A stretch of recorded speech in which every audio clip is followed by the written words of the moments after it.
प्रिय विद्यार्थियों, आज हम देखने जा रहे हैं विखंडन की अभिक्रिया और श्रृंखला अभिक्रिया। श्रृंखला अभिक्रिया में क्या होता है कि जैसे एक यूरेनियम है, हमने इसको एक न्यूट्रॉन का प्रहार डाल के क्या कराया, विखंडित कराया। तो ये दो उत्पाद बने और उसके फलस्वरूप क्या निकले, दो न्यूट्रॉन निकले। अब ये दोनों न्यूट्रॉन अगर सक्षम है विखंडन करने में, तो ये दो यूरेनियम नाभिकों का विखंडन करते हैं, उससे अलग अलग ये उत्पाद बने यूरेनियम के विखंडन से। और दो की बजाय यानी एक यूरेनियम का विखंडन से दो न्यूट्रॉन बने, तो अब दो का विखंडन होने से कितने होते हैं, 4 न्यूट्रॉन। अब ये 4 न्यूट्रॉन आगे 4 यूरेनियम का विखंडन करते हैं, इससे क्या बन जाते हैं, 8 न्यूट्रॉन। तो इस तरह से अगर हम देखे जाएं तो एक स्टेज के बाद दूसरी स्टेज से तीसरी स्टेज चौथी, और ऐसे न्यूट्रॉनों की संख्या बढ़ती जाती है, तो विखंडन बढ़ता जाता है और एक श्रृंखला बन जाती है। तो इसे हम कहते हैं श्रृंखला अभिक्रिया। हालांकि वास्तविक, ये हमने एक सिंबॉलिक चेन रिएक्शन दिखाई है, वास्तविक अभिक्रिया में ये जरूरी नहीं है कि जो भी ये सारे न्यूट्रॉन निकल रहे हैं ये आगे यूरेनियम का विखंडन करने में सक्षम हो। इन सबको हम देखेंगे कि इस प्रकार की जो श्रृंखला अभिक्रिया हम चाहते हैं वो किस बात पर निर्भर करती है।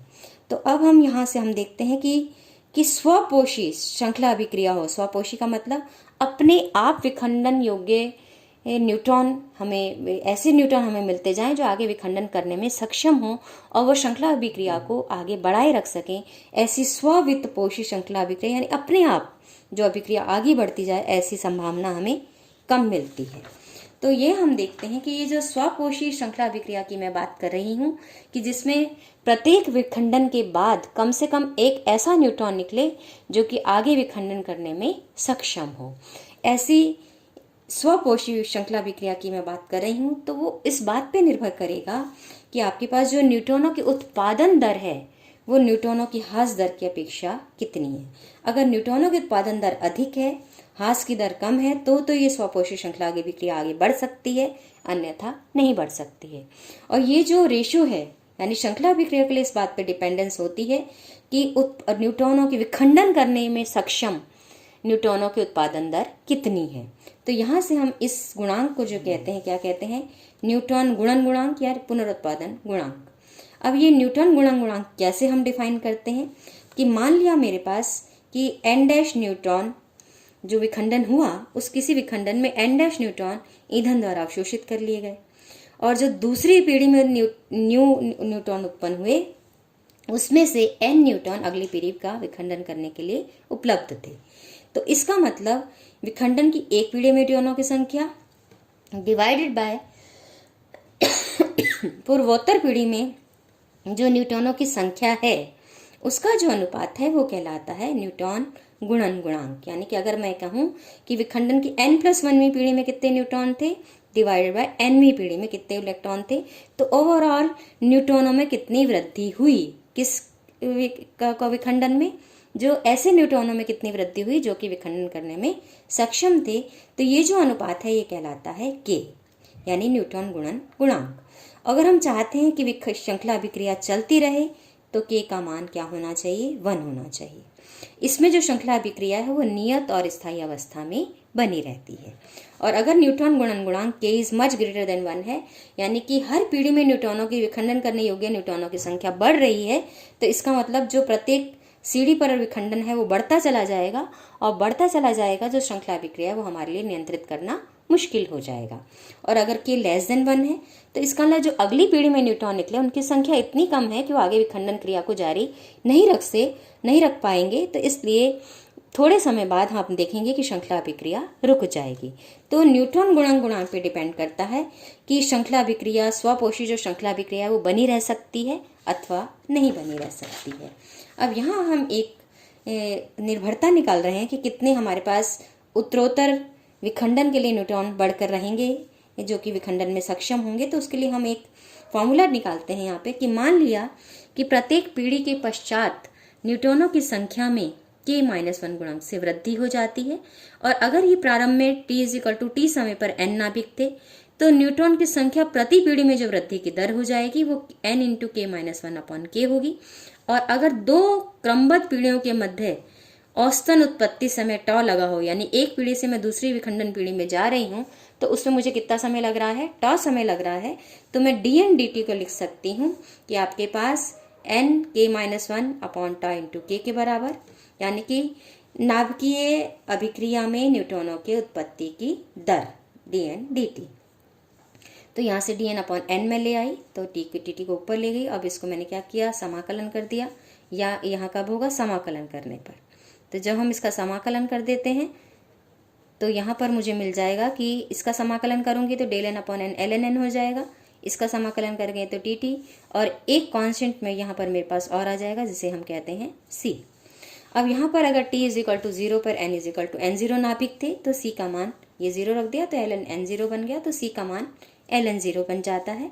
तो यहाँ से ln n अपॉन ln 0 का मान हो जाता है k minus 1 upon k tau into T. अब जब हम इसका एक्सपोनेंशियल लेते हैं तो ये बन जाता है n is equal to n0 exponential k minus 1 upon k tau into t के बराबर। यहाँ k माइनस 1 अपॉन k को हम लिख देते हैं r, ये कहलाती है रिएक्टिविटी, प्रतिक्रिया क्षमता। और t अपॉन टॉ उस उत्तरोत्तर जनक की संख्या को व्यक्त करता है न्यूट्रॉनों की, जिसमें न्यूट्रॉनों की संख्या कितने से बढ़कर हो जाती है, n0 से बढ़कर कितनी हो जाती है, n। क्योंकि श्रृंखला अभिक्रिया जारी रखने के लिए हमें विखंडन योग्य न्यूट्रॉनों की आवश्यकता हमेशा रहेगी। तो ये था किस प्रकार से हम t समय में बता सकते हैं कि न्यूट्रॉनों की जो उत्पादन की दर है वो n0 से बढ़कर n संख्या किस बात पर निर्भर करेगी। अब यहाँ हम देखते हैं कि जब हम निर्माण करते हैं वास्तव में श्रृंखला अभिक्रिया का जब हम कराना चाहते हैं किसी रिएक्टर में, तो हम ये देखते हैं कि भट्टी में जो हम क्या क्या क्रियाएं करें, क्या क्या चीज़ें ऐसे निर्धारित करें जिससे मेरी श्रृंखला अभिक्रिया आसानी से उस रिएक्टर में हो सके और उससे हम ऊर्जा का उत्पादन कर सकें। तो परमाणु भट्टी में जब हम बात करते हैं तो हम सबसे पहले कहते हैं कि वे कारक जिसके कारण परमाणु भट्टियों में आपके पास न्यूट्रॉन पुनरुत्पादन गुणांक प्रभावित होता है, वो सबसे पहली चीज़ है, उसके लिए हम क्या करेंगे कि यूरेनियम को समृद्ध करें, क्योंकि हम इनमें भट्टियों में जो ईंधन के रूप में काम में ले रहे हैं वो हम यूरेनियम काम में ले रहे हैं। तो सबसे पहले हम क्या कहते हैं, यूरेनियम को समृद्ध करें। क्यों समृद्ध करें? क्योंकि आपके पास जो प्राकृतिक यूरेनियम है उसमें यूरेनियम 238 की मात्रा बहुत अधिक है और यूरेनियम 235 की मात्रा बहुत कम है, जबकि यूरेनियम 235 का विखंडन करना आसान है, यूरेनियम 238 का विखंडन करना हमारे लिए कठिन है, क्योंकि यूरेनियम 235 में हमें तापीय न्यूट्रॉनों की आवश्यकता है, जबकि यूरेनियम 238 में मुझे तीव्रगामी न्यूट्रॉनों की आवश्यकता होती है। और जबकि मैं चाहती हूँ कि मेरा जो विखंडन हो वो सरलता से हो जाए, तो इसलिए मैं यूरेनियम को समृद्ध करती हूँ, उसमें समस्थानिक की मात्रा बढ़ाती हूँ। कौन से वाले समस्थानिक की? जिसका विखंडन मैं आसानी से कर सकती हूँ, यानी कि यूरेनियम 235 की मात्रा मैं उस ईंधन में बढ़ाती हूँ। तो ये कहलाता है यूरेनियम को समृद्ध करना, ताकि हम उसका विघटन तापीय न्यूट्रॉनों द्वारा कर पाएं। तो यूरेनियम 235 की मात्रा बढ़ाना ईंधन में क्या कहलाता है? यूरेनियम को समृद्ध करना कहलाता है। अब दूसरी चीज़ है स्वपोषी श्रृंखला अभिक्रिया की प्राप्ति के लिए मैंने देखा है कि K का मान न्यूनतम मेरे पास 1 के बराबर होना चाहिए। अगर K लेस देन 1 हो जाता है तो अभिक्रिया रुक जाती है, और K ग्रेटर देन 1 होने पर वो अनियंत्रित हो जाती है। तो K ग्रेटर देन 1 और K लेस देन 1 दोनों ही मुझे नहीं चाहिए, मुझे चाहिए K इज इक्वल टू 1 के करीब, ताकि मैं स्वपोषी श्रृंखला अभिक्रिया को चालू रख सकूं। तो उसके लिए निर्भरता एक चीज़ पर और आती है, वो है क्रिटिकल मास। अब वो कैसे? कि जो हम यूरेनियम में स्वपोषी श्रृंखला अभिक्रिया की प्राप्ति किस बात पर निर्भर करती है कि यूरेनियम का जो विखंडन हो रहा है उसमें न्यूट्रॉनों का उत्सर्जन अधिक हो, अवशोषण कम हो। अब अवशोषण, और ये भी हो सकता है कि न्यूट्रॉनों का अवशोषण यूरेनियम ने कर लिया लेकिन फिर भी उसका विखंडन नहीं हुआ। क्यों? क्योंकि जो न्यूट्रॉन थे उनके पास इतनी ऊर्जा नहीं थी कि वो यूरेनियम का विखंडन कर सके। तो इसका मतलब यूरेनियम द्वारा ऐसे न्यूट्रॉनों का अवशोषण किया गया जिससे विखंडन संभव नहीं है, या फिर जो न्यूट्रॉन है, जो अक्षम न्यूट्रॉन थे, उसका दूसरे पदार्थों ने अवशोषण कर लिया, या फिर अवशोषण के बगैर ही न्यूट्रॉनों का क्या हो गया? पलायन हो गया। तो अगर मैं ये देखूं तो ऐसे न्यूट्रॉन जिनसे विखंडन संभव नहीं है उनका अवशोषण हो जाए, या फिर दूसरे पदार्थों से न्यूट्रॉनों का अवशोषण हो जाए, या बगैर अवशोषण के न्यूट्रॉन चला जाए, तो इन तीनों ही स्थितियों में हमें क्या हुई है? न्यूट्रॉनों की हानि हुई है। जबकि न्यूट्रॉनों का उत्सर्जन हो रहा है तो हमने न्यूट्रॉनों की मात्रा प्राप्त की है। तो हम ये चाहते हैं कि अगर हम विखंडन को बनाए रखना चाहते हैं तो ये जो तीनों मैंने नीचे वाले कारक दिए हैं, इन तीनों से जो न्यूट्रॉनों की हानि हो रही है वो कम होनी चाहिए। किसकी तुलना में? जो विखंडन योग्य न्यूट्रॉन उत्सर्जित हो रहे हैं उनकी तुलना में। तो यानी बिंदु संख्या 1 की तुलना में बाकी तीनों की जो न्यूट्रॉनों की हानि अगर वो कम होगी तब मेरे पास स्वपोषी श्रृंखला अभिक्रिया को मैं चालू रख सकती हूँ। और इसके लिए जो मेरे पास ईंधन है, जो निकाय है, उसका आकार मेरे लिए महत्वपूर्ण हो जाता है। और अगर इस निकाय में यूरेनियम समान रूप से वितरित है तो न्यूट्रॉनों की जो उत्पादन दर है वो इस बात पे निर्भर करती है कि आयतन कितना है निकाय का। और चूंकि जो न्यूट्रॉनों का जो लीकेज होती है वो पृष्ठ के थ्रू होती है, तो इसलिए न्यूट्रॉन के क्षरण की प्रक्रिया इस बात पे निर्भर करती है कि निकाय का पृष्ठीय क्षेत्रफल कितना है।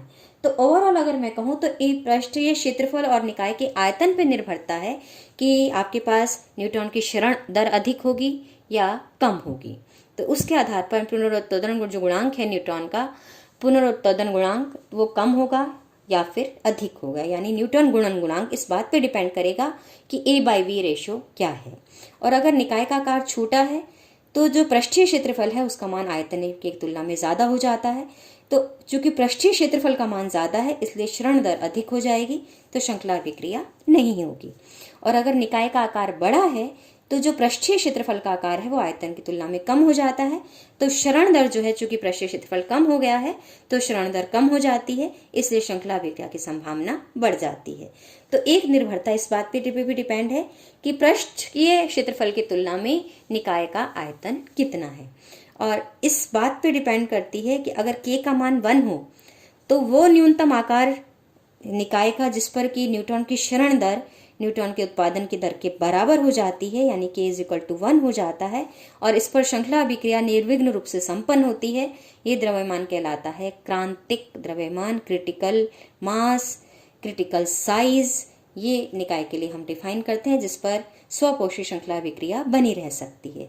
और अगर निकाय का आकार अधिक हो जाता है, यानी उस स्थिति में K>1 है, K>1 होने का मतलब कि इस स्थिति में जो आपके पास जो न्यूट्रॉन की उत्पत्ति दर है वो क्षरण दर से बहुत अधिक है, तो इस समय हमें श्रृंखला अभिक्रिया को नियंत्रित करना मुश्किल हो जाता है।